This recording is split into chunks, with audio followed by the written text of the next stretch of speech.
Hello there. Welcome to Blitz Transmissions. This is the Blitzcast number 42. I'm Tommy. And before we get into the content of this episode, as always, check out the laundry list of links that can be found in the description below. If you're on YouTube and you're not yet subscribed, subscribe to Blitz Transmissions. I've got awesome Star Wars content coming out all the time. If you're an ARC Trooper in my Patreon, you would have seen this podcast episode early. If you'd like access to early content, monthly giveaways, and other awesome benefits, check out the link to my Patreon in the description below and become an ARC Trooper for just $4.99 a month. If you're a fan of the YouTube channel or you want to support the YouTube channel more directly, you can also check out my YouTube channel membership, Rancor Battalion. For just 99 cents a month, you get access to all my reviews early as opposed to all of my content. You get exclusive badges and priority replies in my comment section, and you get to vote on what I review next for the channel. In addition to that, if you'd like to check out some Blitz Transmissions swag, you can check out the Blitz Transmissions Armory on Printify. Link to that is in the description below. You could also check out my Discord server, where we yap about Star Wars, anything, action figures, movies, games, whatever, you name it. You could also check out links to my Instagram, my Blitz Bounties Instagram, where I post my Today's Toy series over on Instagram. You could also check out some other stuff like my X page, which no one checks out, and my TikTok, which is slowly but surely growing. We have over 2,000 followers on TikTok now. Whoa. I'm joined again. We're joined once more after 2 weeks of not having her. I know. She's back. I hope you weren't sick of her. We have the lovely Jen has returned. They had 2 weeks of peace. Of peace and quiet. Well, you had your dad on it last Well, week, yeah, so no, that's I not guess quiet. no peace or quiet around quiet these parts. going on, but definitely. I just realized my lights weren't on. You yap. I'll turn those on. What's been going on for me? I've been off work, so I've just been gallivanting around and doing all my fun summer things. I went to a wedding, my cousin's wedding last week, and I got sunburnt. You can see on my shoulders if you're watching. Nice. But, you know, you need that first burn, and then it's all tan. If you're Italian, you understand. You get that first burn. The first burn. And then you're good the rest of the summer. And then the olive tones come yeah, out. the olive undertones really show. No, it was a very painful sunburn. So actually it's pretty rough. But yeah, I've just been hanging out. Yeah. Me and the dog just chill. Well, Jen, I will say you picked a good couple weeks not to show up because there hasn't been a whole lot of Star Wars news lately. The last couple episodes have been more topical episodes, just kind of not covering current events so much as we were covering just different topics. I was by myself 1 week. I was with my father 1 week. Everyone loves when Commander Bly joins the Blitzcast. So there's a little bit of news to talk about this week. This might be a shorter podcast episode just because, like I said, this is something that I wanted to just dedicate one podcast to. This being like the sole topic. There, like I said, not a whole lot else to talk about. Mm-hmm. So, there's a lot going on, a lot of misinformation, a lot of conflicting reports about the upcoming Rey Skywalker movie.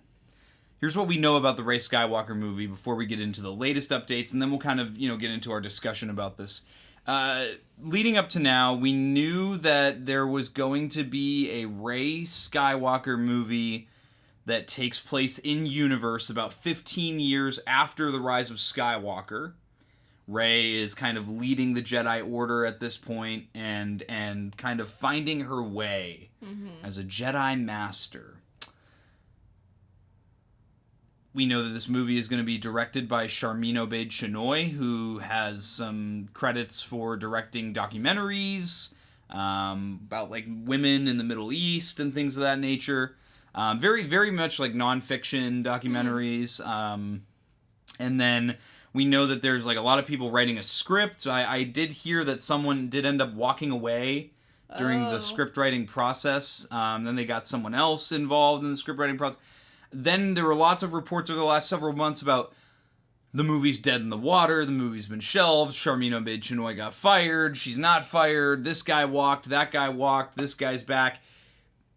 Daisy Ridley was in, then she was out, and then she was in. I really didn't know what was going on. Like I said, the Star Wars fandom, unfortunately, is plagued with a lot of grifters who like to post a lot of misinformation, so it can be very hard to find out what's real and what's not and navigate that. So what we know now is that a script is about done being written at this point in time, and that the said script has been handed to Daisy Ridley, and she's in. So we know that there's a script that's been written. We know that there's a movie that's happening. Well, there's a script that's been written. Yeah. This is true. This is Star Wars. This is Star Wars in the 2020s we're talking about. Nothing is guaranteed anymore. That's interesting that they would even announce it before a script is finished. Well, and that's been part of my frustration with Lucasfilm for a while now, is that they keep announcing stuff when it's half-baked. Yeah. Like, that movie got announced with the James Mangold Dawn of the Jedi movie and the Dave Filoni Heir to the Empire movie. They announced those all together. I believe has it been that long? Was that the last Star Wars Celebration that they announced that? Or maybe it was like a D23 or something like that. All I know is that there was a Star Wars panel at some convention in the last year or two where something like that got announced. So I guess, Jen, so you just finished watching all of Star Wars with me. All the canon Star Wars movies and shows, you name it. Miniseries. What is your take on this idea of Lucasfilm doing a Rey movie at all? Is this something you're interested in watching? I would watch it. Yeah, okay. I think my initial thought is, like, I don't know if a full theatrical release is smart, because of all of the, riff-raff? Just, like, polarizing opinions about the sequels. And also my other thought is, so it's covering 15 years after Rise of Skywalker, where she's in a leadership role. Yeah. And I'm more curious about, like, what did she do in between that? Like, how did she get into this position? Because she really, at the end of the Rise of Skywalker, like, what else does she have going on? Like, what other Jedi or connections does she have without, like... Well, she has the sacred Jedi texts. That's what I mean. Like, that's what she's got. So, I would be more curious about, like, maybe more into that journey than... Like, because what is it going to cover? Her just, like, leading... Like, just being a teacher? I don't know. We know little to nothing about this movie. So is another empire regime gonna rise again? Like, you know what I mean? Like, pirates, marauders, like what are we dealing with here? That's kind of what I'm curious about, is like, what is the vibe there? And it's also, like, not connected to anything that we're really excited about with, like, the Mandalorian universe. Right. So, I don't know, it just seems kind of like this, like, lonely island of information, like, covering a lonely island story that maybe me and 5 other people will watch. I just feel like there's so much baggage with this character and the trilogy that this character is connected to that, like... It's not a smart move. Let me start off before I guess I get into my next question, which is kind of like leading into what we're talking about now. I, as a Star Wars fan, of course, I would want to see this movie, because Rey is not a character that I'm extremely excited about. So obviously usually, how do you fix Star Wars? With more Star Wars. Yeah. So I would like to see if they're able to make me like this character a little bit more by making a movie that, a little more down the road, getting away from the events of the sequel trilogy a little bit. Hopefully she'll be older, more mature, a little bit more of a mentor character as opposed to, I don't know, whatever we got in the sequel trilogy. So I hope that it comes out. I want to see it. The question is, though, as I kind of mentioned with all the baggage, is this something that could succeed in the box office, Jen? I highly doubt it. They would have to promote it very well. Yeah. And honestly, I don't think they've been doing that, Let me just say that the marketing for Star Wars, Marvel, you name it, has been awful, garbage for years now. It's so interesting because, especially like Marvel, like I saw a post recently. I didn't even know about the Marvel's movie, like Captain Marvel. Oh, and what? Like, yeah, and like the other Monica Rambeau. Yeah, like I didn't know that existed, and apparently it's been out for years at this point. Like that's crazy to me. Considering it was a theatrical release, and then they wonder why these movies don't do well. People don't know about them. Like, I genuinely didn't know. And so they would need to really update the way they're promoting these movies, because if they're just like, what's Rey been doing? No one's gonna watch that. No one's and gonna no one cares. I care. I don't mind Rey, but like, she's fine. But it's just not very smart, as far as if they just keep doing the same stuff. This formula is not working for Disney and Lucasfilm right now. Like this formula of just pumping out movie after movie after movie. I know the MCU, like that year after, or 2 years after Endgame. And they were just, like, making all of that content. Just dumping stuff. And it was like, oh, it's, like, not good anymore either. And, like, losing hundreds and millions of dollars of money. Yeah. It's just not conducive to a money-making environment. It really sucks, too, because we saw it with, like, the prequel trilogy, I think, is the best example of... you had 3 movies that a lot of fans were really not a fan of when they came out. Adult fans. Yeah. And then the Clone Wars came out, and you had something kind of in the middle to supplement a lot of the plot holes and stuff that people might have been confused about.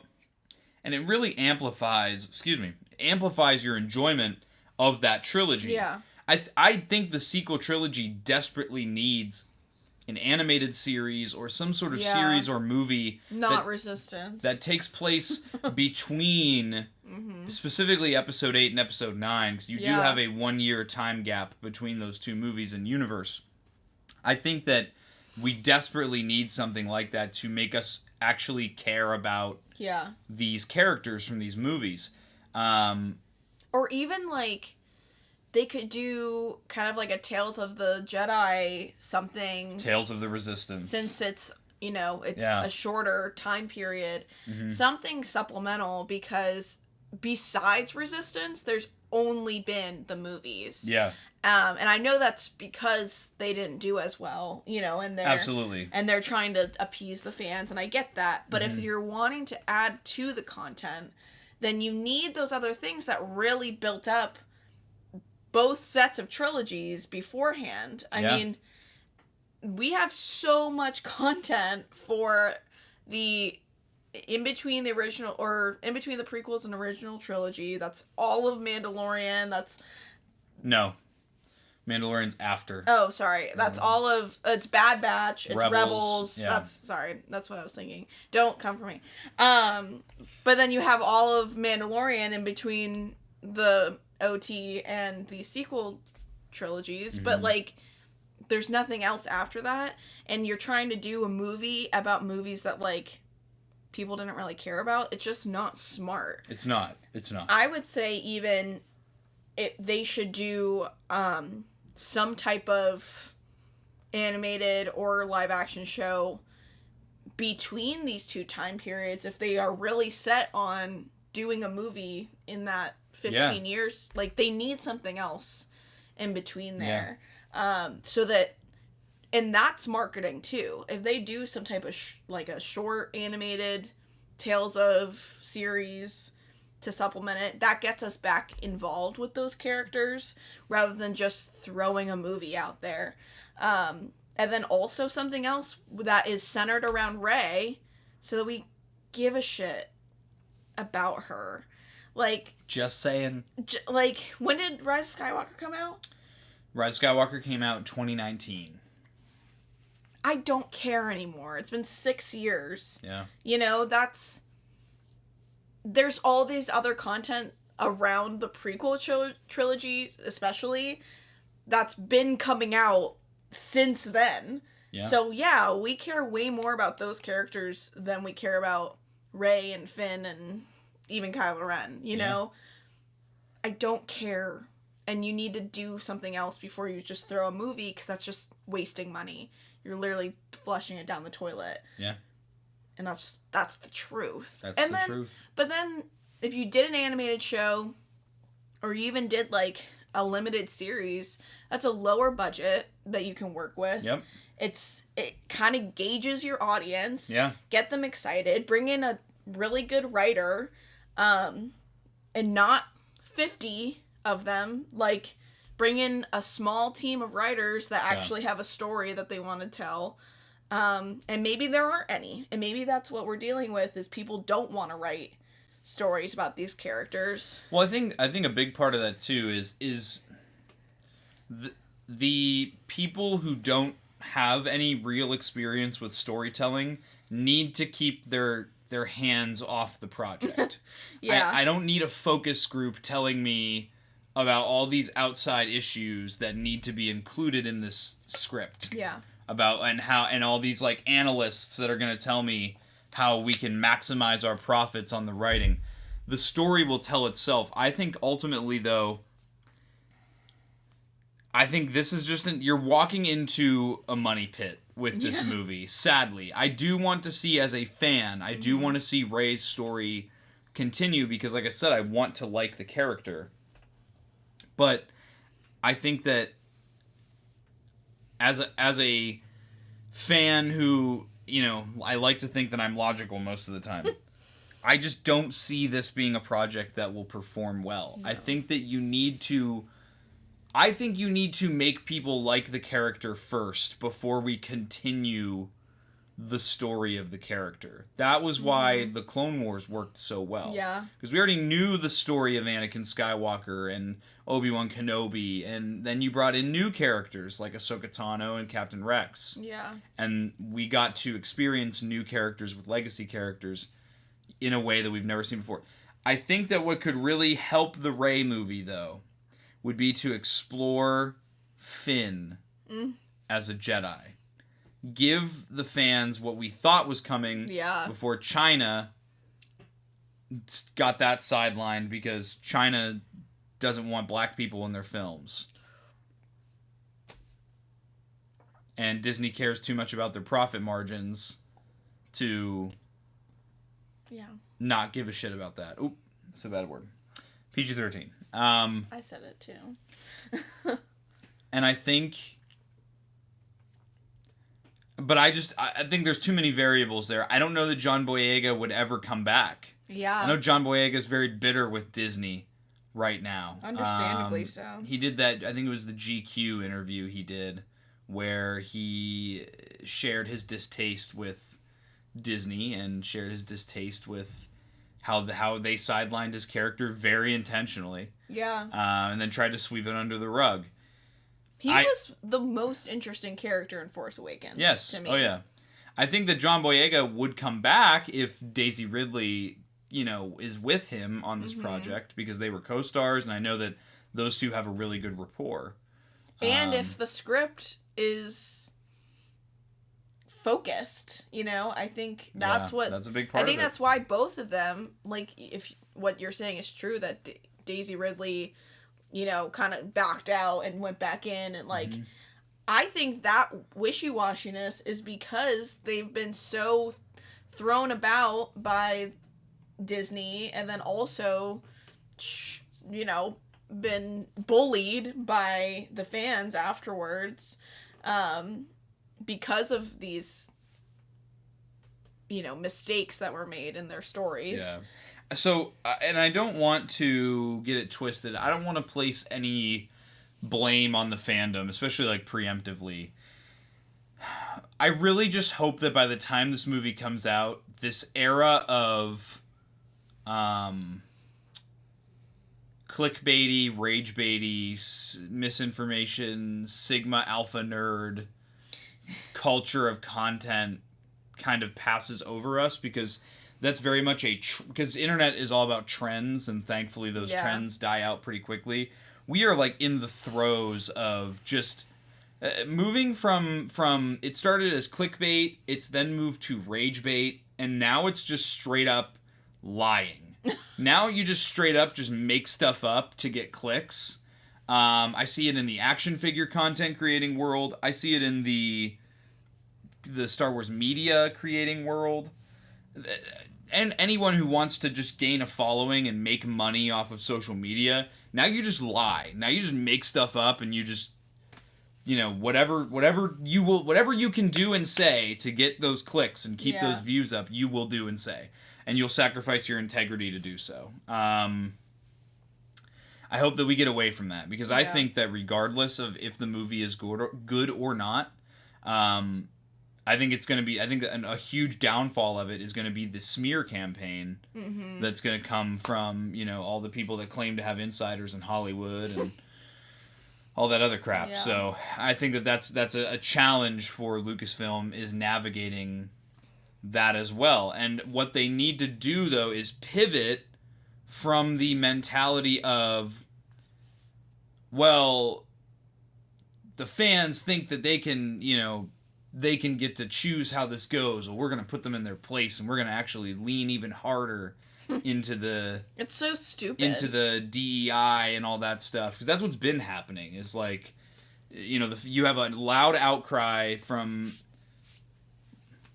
people who are cringe on the internet, voicing an opinion very flamboyantly that a lot of people do have. Mm-hmm. Like, I myself, I have always been frustrated with the last, 10 or so years of fantasy media prioritizing,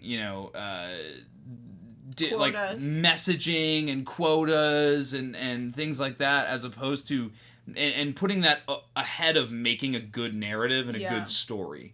Because I say this all the time, if your story is good, it does not matter who the lead actor or actress looks like, or what they look like, or who they choose to be in a relationship with, or things like that. If the story is good, it doesn't matter.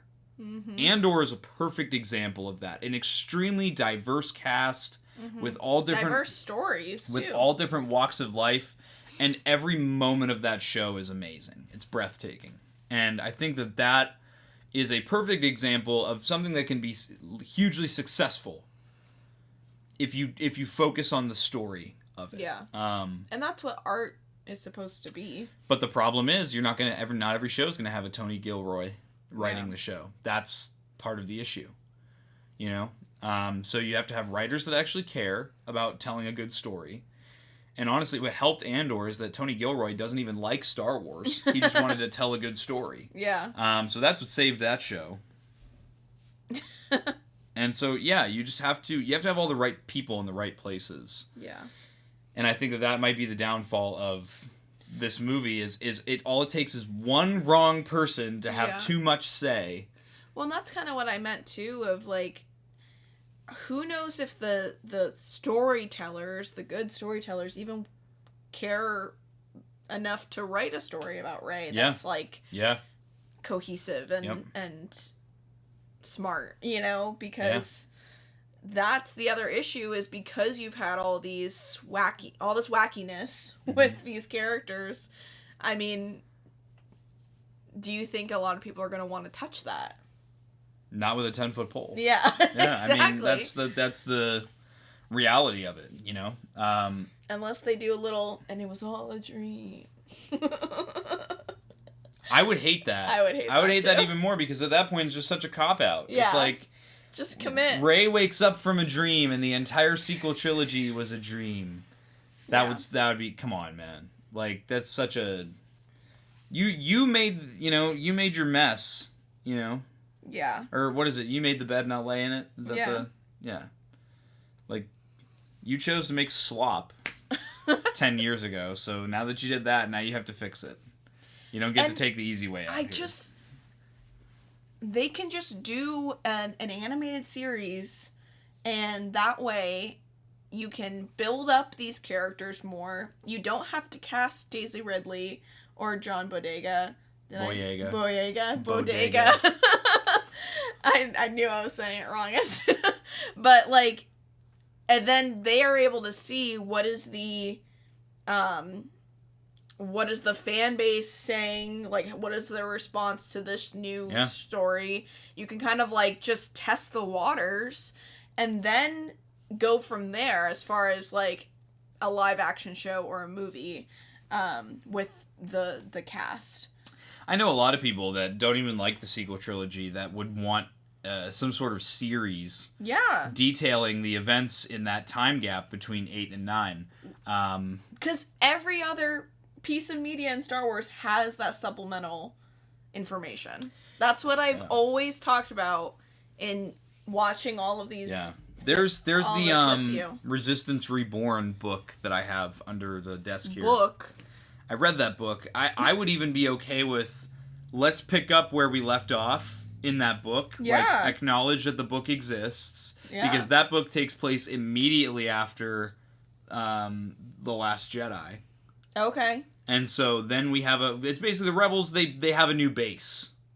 Okay. And so they get to build up this new base. And now you have an established place for them to go. You can follow Rey, Finn, and Poe on adventures together with BB-8 and whoever else wants to come along. But not the Resistance BS where every episode doesn't mean anything.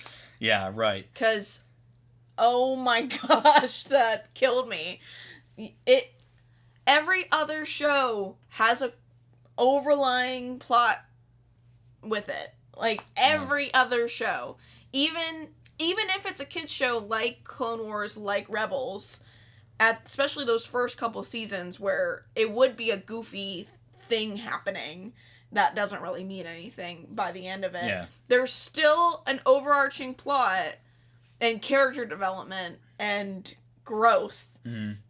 And for some reason, and it's because they didn't know what was going on with Resistance, and exactly they didn't know what was going on with the movies or where the movies were heading either, and so they just couldn't make it interesting. They couldn't do anything that's going to disrupt whatever the big Hollywood producers come out with the movies. What's funny about the sequel trilogy is you have so many pieces between The Last Jedi and The Rise of Skywalker, so many characters that we all wish were like Rose were built upon, and so many pieces that are so cool in concept. That you could see more of. I want a romantic series just following Rose and Finn. No. You're banned from this. You're banned from the podcast. I'm never having you on again. A romance anime. Absolutely not. Okay, back to like what I was actually talking about. Because I had a cool idea. Let's go for it. Because your first thing is like, who's like your big antagonist of this show? You know, like you have an animated show. Because you can't have Rey and Kylo fight each other. Right. Because the first time you technically could, but I know that they make a big deal about in The Rise of Skywalker, they're still connected through the Force. Right. You know, so like they're still in contact with one another.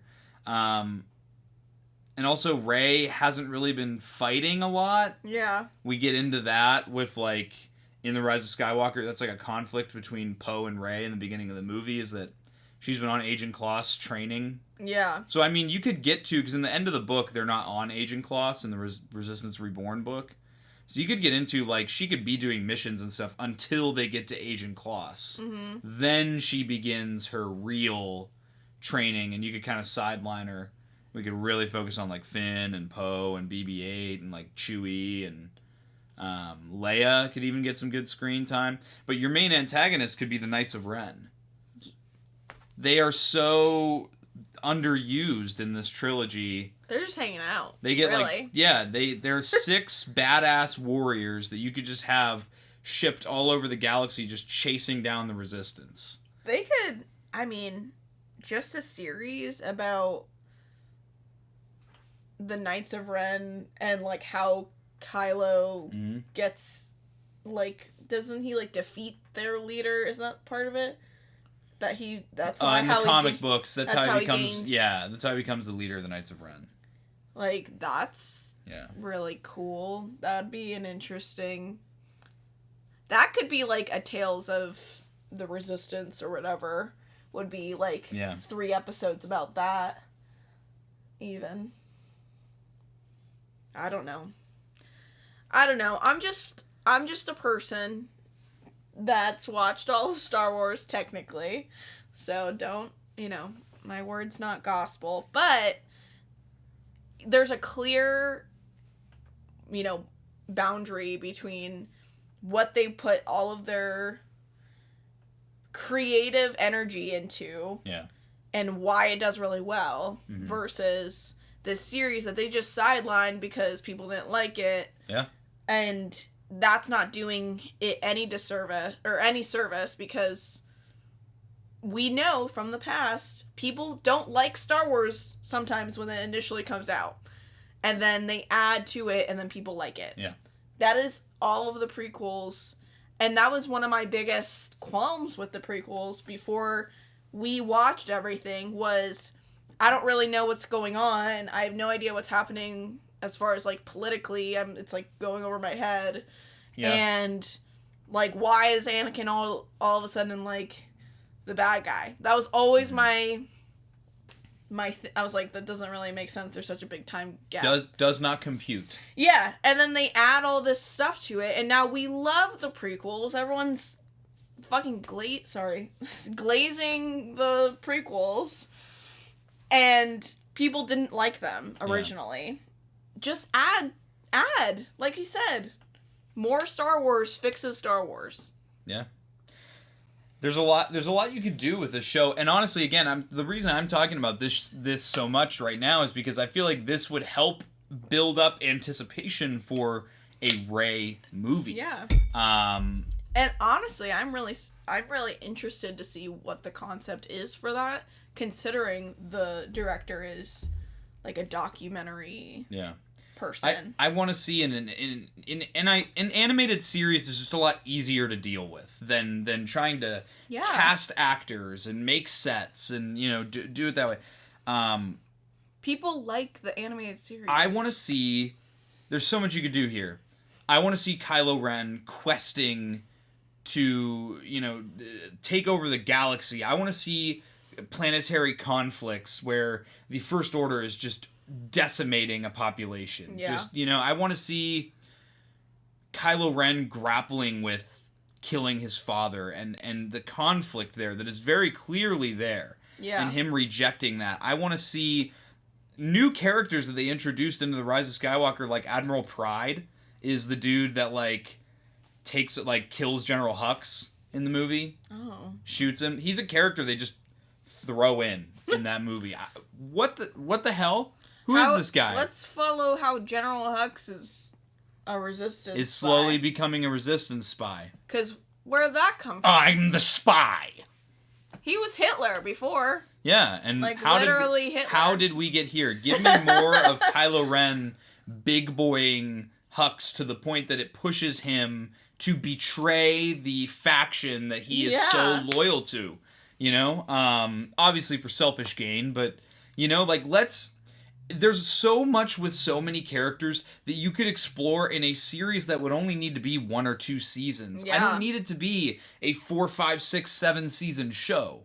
Because again, you only have 1 year in universe between these 2 films. Mm-hmm. There's a lot of ground that you can cover with a lot of characters and fill in the gaps. And you could do it in a Clone Wars style arc.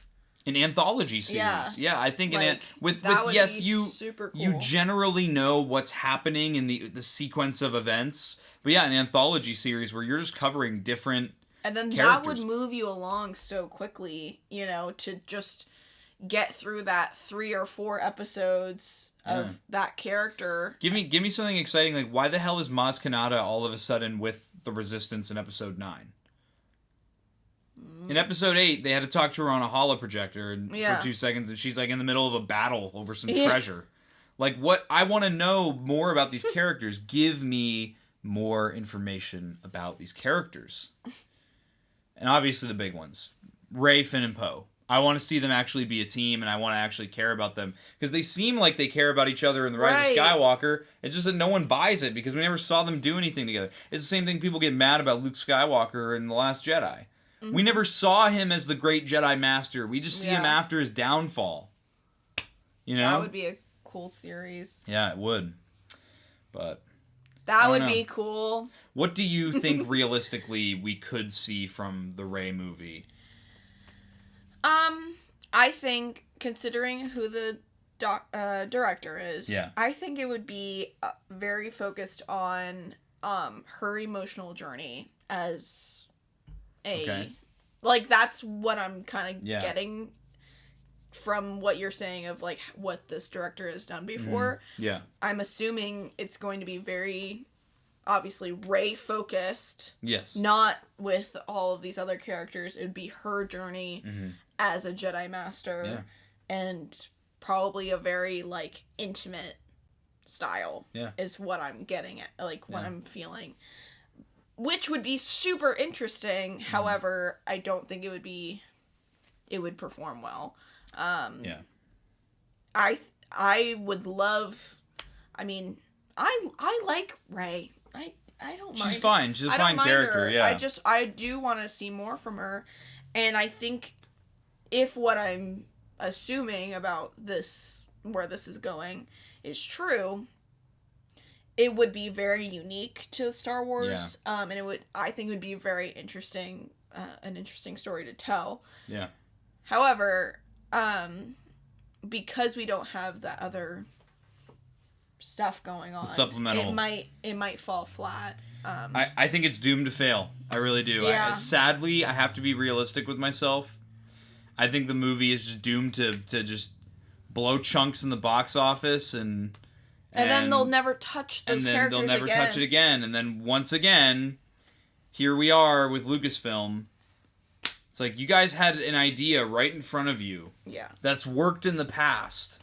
It's so strange. So strange why they don't just make good decisions. But I guess that's not for us to decide, and that's why we're here on a podcast yapping about it here. So that's all I have to say on this topic, Jen. Just be smart. Be smart. This is going to be a shorter episode, guys, just because, again, I have to get ready to work a 16-hour shift after we're done recording this, and I have to edit this so I can get it out for you all on all the platforms that you're going to watch and listen to. Guys, I hope you enjoyed this episode of the Blitzcast. As always, make sure to check out the links in the description below. Let me know what you think about an impending Rey movie. And with that, guys, I hope you enjoyed this episode of the Blitzcast. We'll catch you for the next one, and may the Force be with you. Bye. Breaking off. All units, fire at will. 4-2, pick a target. Too many, Captain. Watch your stabilizer, Gold 6. Anybody, cover me. I got 2 vultures on my tail. You've got to hold them here. Watch your left. I can't shake them. I'm hit. Where's our reinforcements?